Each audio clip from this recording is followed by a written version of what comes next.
日本の語ろう。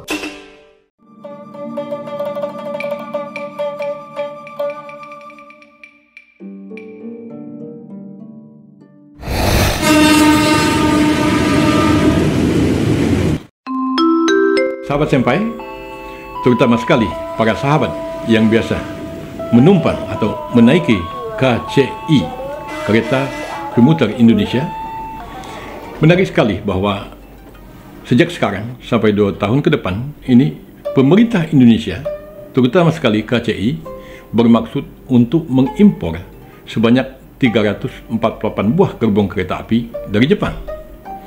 Nah, rencana impor ini masih bersifat kontroversial. KCI misalnya mengatakan bahwa impor itu penting, bahkan mutlak dilakukan. Akan tetapi, pihak Departemen Perdagangan menganggap bahwa impor itu tidak perlu dilakukan karena kita sendiri sanggup untuk memproduksi gerbong kereta api di dalam negeri untuk memenuhi kebutuhan kita tersebut. Kita akan membahas masalah ini dalam tayangan kali ini.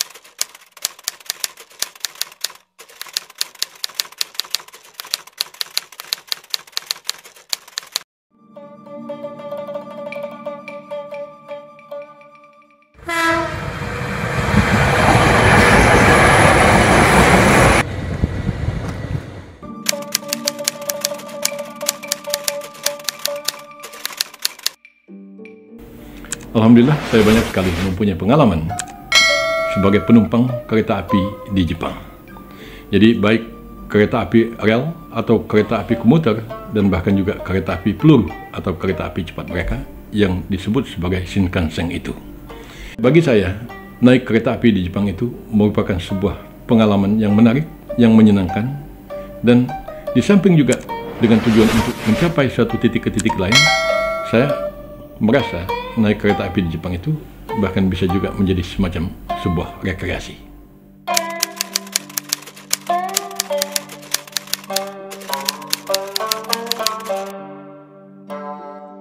Pada masa mahasiswa, saya tinggal di luar kota Tokyo.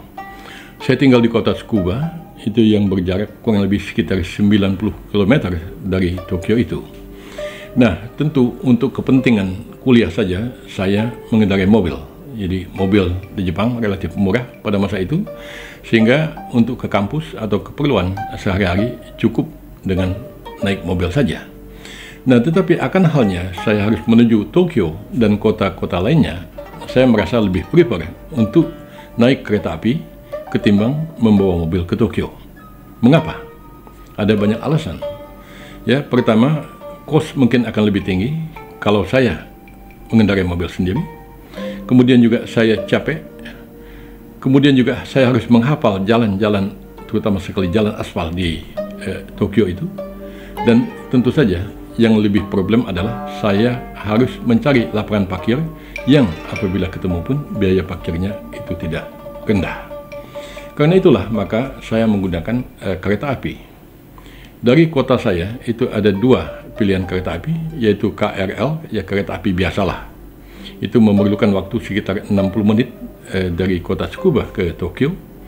Tetapi kalau menggunakan TX, Tsukuba Express, itu bukan kereta peluru, tetapi kereta cepat yang boleh dikatakan pertengahan antara kereta api biasa atau KRL dengan kereta api cepat tadi. Maka akan dibutuhkan waktu sekitar 40 menit saja dari kota Tsukuba ke stasiun Akihabara, pusat elektronik di Jepang itu, yang boleh dikatakan yaitu sudah Tokyo lah.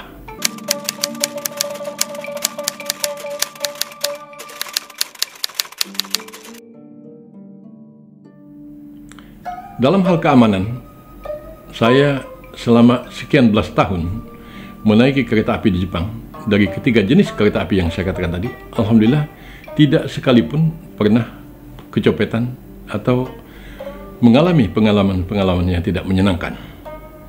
Nah, memang ada kalanya khusus untuk KRL atau kereta komuter mereka, MRT atau apa semacam begitu, ada kalanya memang kita harus berdiri. Nah, tetapi tetap saja suasananya menyenangkan.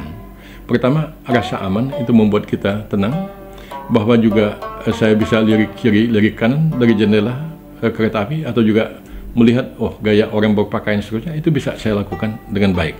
Nah, apalagi memang kita bisa duduk di kereta api tersebut. Nah, pilihan antara duduk dengan tidak duduk pun juga sebenarnya bergantung apa yang kita pilih.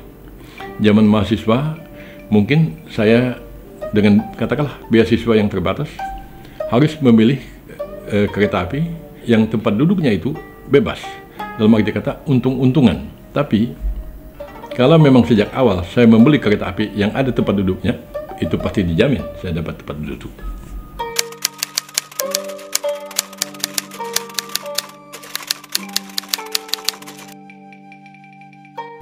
Orang Jepang itu boleh dikatakan tidak mau mengganggu orang lain. Jadi masalah privasi di negeri itu amat tinggi, sehingga mereka seringkali di dalam kereta api itu membaca buku, atau juga mungkin karena capek bekerja, terutama pada saat sore hari kita naik kereta api sana, mereka ya tidur di kereta api itu, semacam tidur ayam tadilah. Nah, mengapa mereka bisa tidur? Seperti saya katakan tadi, karena faktor keamanannya itu relatif terjaga.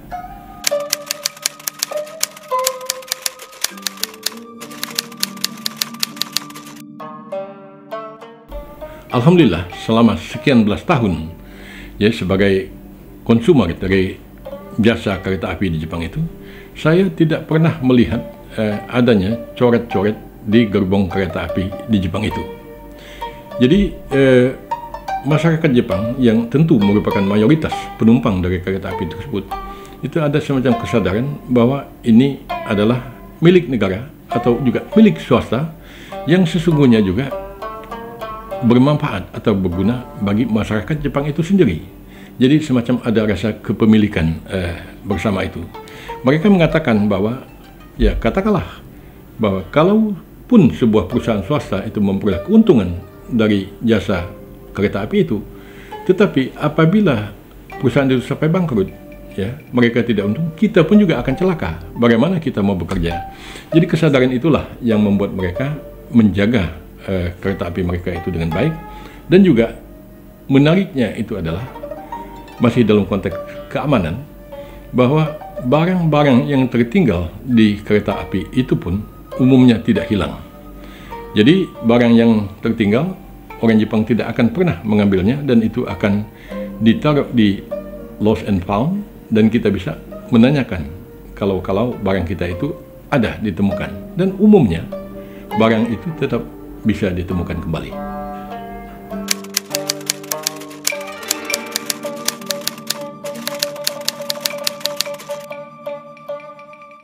Menarik, dalam hal pemeliharaan kereta api di Jepang, paling tidak saya punya pengalaman tentang itu. Ya, saya buka kartu saja, bahwa pada saat sebagai mahasiswa di Jepang itu, saya pernah bekerja part-timer di sana, itu untuk menambah beasiswa saya yang relatif mepet. Nah, mengapa beasiswa mepet? Itu dikarenakan saya hidup bersama keluarga di sana. Saya di dalam satu minggu itu bekerja 2 kali, 4 jam, bekerja pada malam hari untuk menambahi, katakanlah, beasiswa saya yang mepet itu.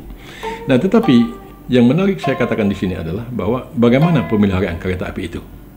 Saya boleh katakan kerja betul-betul kerja rendahan lah di sana. Saya menjadi semacam petugas untuk mengumpulkan sampah-sampah, ya tentu sampah-sampah yang baik, bekas botol minuman, bekas kue, buku, majalah, koran, dan lain sebagainya. Jadi kereta api mereka setelah sekian kali berputar itu dia harus masuk ke tempat pembersihan. Semua sampah-sampah yang relatif sampah bersih tadi itu harus dikumpulkan.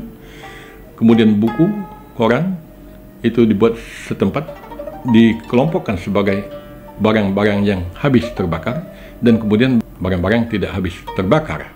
Nanti tentu sampah itu akan didaur ulang, botol mungkin dijadikan botol kembali, kertas akan dijadikan kertas kembali. Jadi jangankan untuk katakanlah pemeliharaan secara rutin, mungkin sekian bulan sekali, di Jepang itu kereta itu setiap jam, setiap beberapa menit bahkan sekali, itu akan ada petugas yang melakukan pembersihan sebelum dia berjalan kembali. Yang dengan begitu, para penumpang akan merasa nyaman di dalam kereta api itu karena tidak ada bekas botol, bekas koran, dan seterusnya.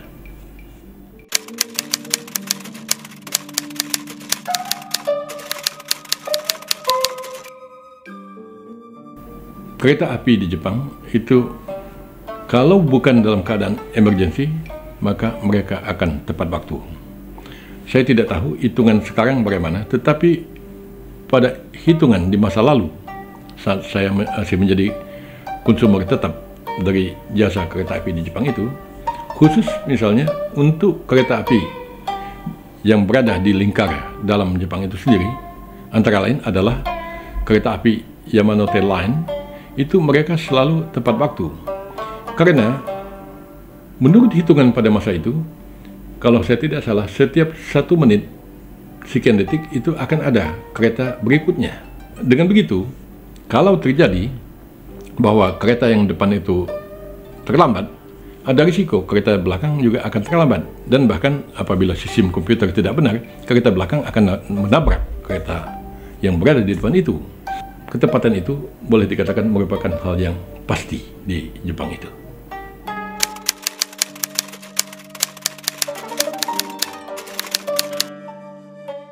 Saya dapat mengatakan bahwa itu hampir pasti. Karena kebersihan, ketekunan, dan tentu saja terutama sekali keselamatan itu merupakan hal yang amat diutamakan di Jepang itu.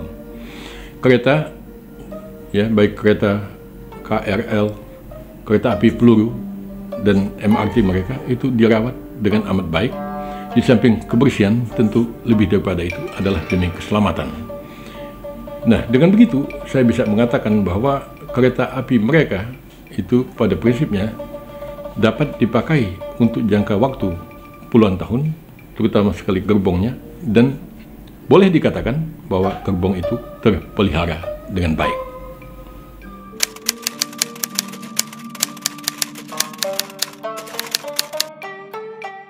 Sejauh yang saya alami, itu masalah keamanan boleh dikatakan hal yang amat luar biasa diperhatikan di Jepang itu. Tentu saja, kalau kita berbicara tentang keamanan, yang paling mempunyai risiko bahaya secara logika itu adalah kereta peluru mereka. Karena kereta itu berjalan dengan kecepatan di atas 280 km per jam, dan bahkan jauh lebih tinggi lagi dari itu. Saya punya pengalaman begini. Dulu saya menjadi dosen di Jepang sana. Saya mengajar di Nihon University yang letaknya lumayan jauh dari kota saya, dari kota Tsukuba, sehingga dari rumah saya harus mengendarai mobil sampai ke stasiun Arakawa-oki di kota saya. Kemudian saya naik KRL karena pada saat itu TX, Tsukuba Express, itu belum ada. Saya naik KRL sampai ke stasiun Ueno dan kemudian sambung dengan Yamanote Line MRT mereka untuk mencapai stasiun Tokyo. Itu sekitar 3-4 stasiun saja. Kemudian dari Tokyo saya harus memilih kereta Shinkansen atau kereta peluru mereka karena jarak Tokyo ke kampus di mana saya mengajar itu relatif jauh. Jadi saya menggunakan kereta peluru, dan dari segi ketepatan, alhamdulillah saya tidak pernah terlambat mengajar karena kereta apinya itu terlambat. Nah, tapi dalam kaitan keamanan, menarik sekali bahwa suatu hari saya pada saat saya sedang pulang mengajar dari Mishima menuju Tokyo, serta-merta kereta api itu menurunkan kecepatannya dan kemudian berhenti.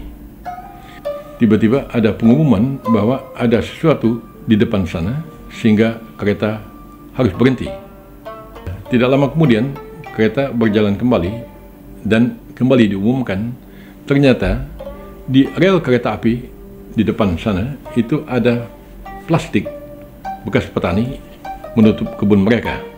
Plastik itu terbang jatuh di atas rel dan itu sensor mereka menangkap adanya plastik tersebut sehingga kereta berhenti. Yang lebih menarik lagi, ternyata pada saat itu ada 4 kereta api peluru di depan saya dan ada 3 di belakang. Jadi 4 ditambah 3, 7 ditambah kereta yang saya naiki 8. Tidak terjadi tabrakan apapun. Sensor mereka luar biasa, ya, petugas pun juga, masinis juga luar biasa, sehingga kecelakaan tidak terjadi.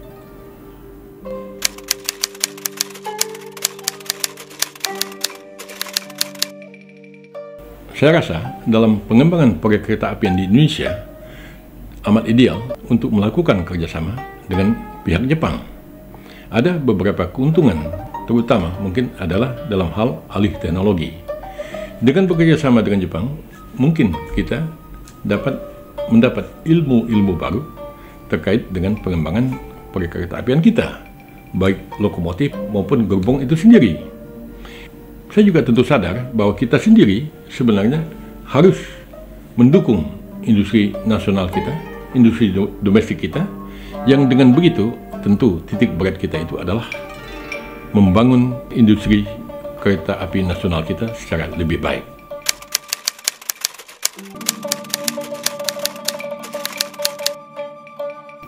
Di dalam melakukan sebuah kerjasama, saya kira amat ideal apabila kita mempelajari segala sesuatunya lebih awal sebelum kerjasama itu dilakukan.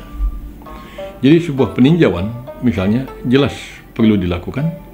Apakah misalnya hal yang kita perlukan itu memang dapat dipenuhi dengan calon partner kerjasama kita itu. Lalu bagaimana kondisi mereka, bagaimana sistem yang berlaku, apakah ini akan menguntungkan baik secara ekonomi ataupun juga lainnya. Sehingga saya kira peninjauan ke lokasi itu jelas diperlukan.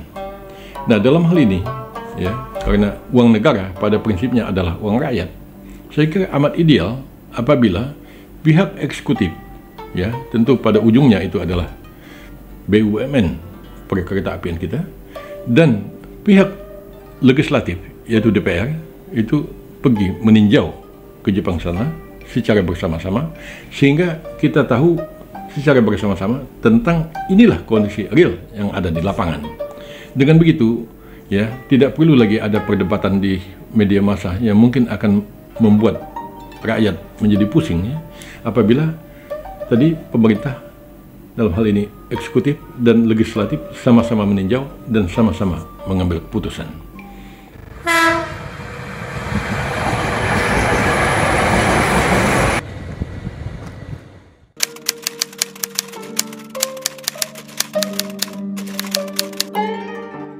Sejauh yang saya dengar, penumpang KCI di negeri kita relatif baik, ya. Akan tetapi tentu kita berharap bahwa kita dapat lebih baik lagi. Nah, kalau kita melihat apa yang ada di Jepang, dapat saya pastikan bahwa penumpang kereta api di Jepang, baik kereta komuter, baik MRT maupun kereta api cepat mereka misalnya tidak pernah merusak atau mencoret-coret ya gerbong kereta api mereka. Mereka tidak pernah melakukan tindakan yang katakanlah senggol-menyenggol atau copet-mencopet di dalam kereta api itu. Nah, sehingga betul-betul kereta api di Jepang itu menjadi sarana transportasi yang aman dan nyaman.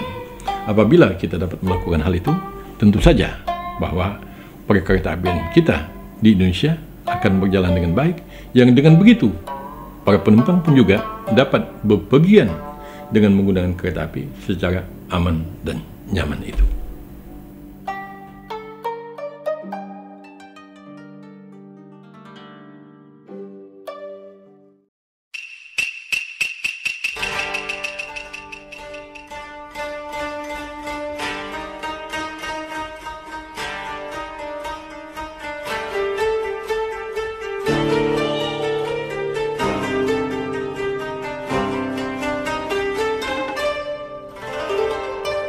Nihon no Kataro!